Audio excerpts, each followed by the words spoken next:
Hello everyone, today I'll be doing a nail polish application video. To start off, you'll need some paper towels to place your hand on so you can work with the nail polish. A base coat, these are a few of the ones that I had in front of me. An orange stick, a cleanup brush, this is the e.l.f. concealer brush, it's the $1 brush. You can find it at Target and at elf.com. And you'll also need acetone. This is pure acetone. It just makes it easier for cleanup. Cuticle oil.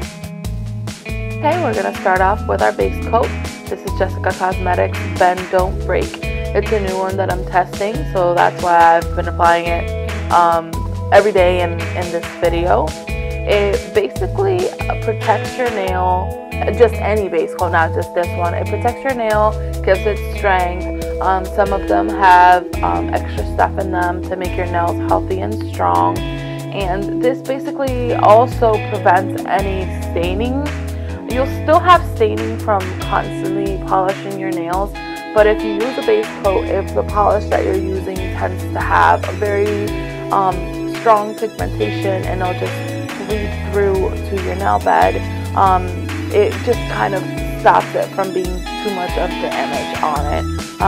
I've had my fair share of staining even with base coat, and if I didn't wear a base coat, I think it would be much worse. Okay, we're going to start polishing our nails. This is OPI Don't Book Nova Me Around.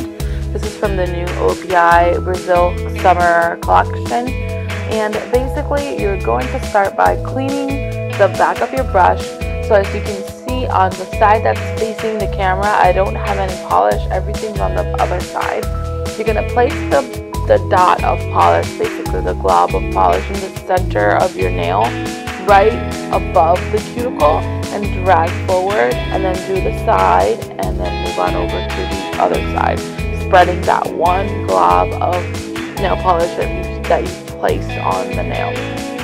Sometimes I continue to kind of smooth it about if I have too much on my brush, or if the polish is bubbling up in an area, I try to get the bubble out of there. So again, place the glob on the center of the nail and then move the brush out to the side. This brush is a Pro Wide brush, which is my favorite type of brush because it just gets the nail all in one big swoop basically. If you have small nail beds as well, it would be much easier for you. For example, here you'll see that I had to kind of fix it on the side because my nail grows a little wonky. So you'll see me use the brush the opposite direction just to make sure it's a nice and even coat on the first coat especially. The first coat really makes sure that you have coverage on your nail as far as polish goes, but there's not too much polish on your nail so it doesn't become this big globby mess because you want it to dry pretty quickly. So I would say one thin, even coat, just enough to cover and give the basic placement of the polish for second coat and or third coat depending on the thickness and the pigmentation of your polish. Then after a few minutes I actually stopped recording and then went to the second coat, and you do the same thing, but now it's just to give it an extra layer of color, and you apply it the same way. But just make sure that you give it a few minutes in between coats just so it's not dragging the polish from underneath. Now we're all done. This polish only needed 2 coats. I'm going to wait a few minutes and then I'm going to start cleanup. I always use the top of one of my old acetone bottles as my container to hold my acetone. I just put some on there and I dip my e.l.f. brush in it just to clean around the cuticles.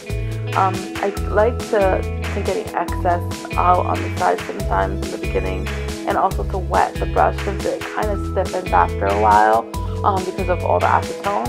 And you're just going to gently clean around the edges.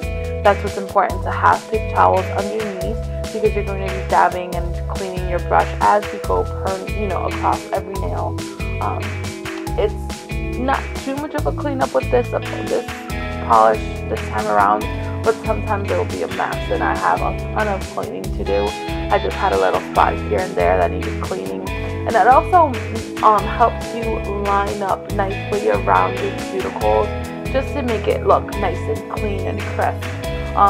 You don't want to keep a big gap in between, but sometimes it's better to have a bigger gap than have it all full of polish and globby. So that's why I do this extra step. A lot of people don't even do this.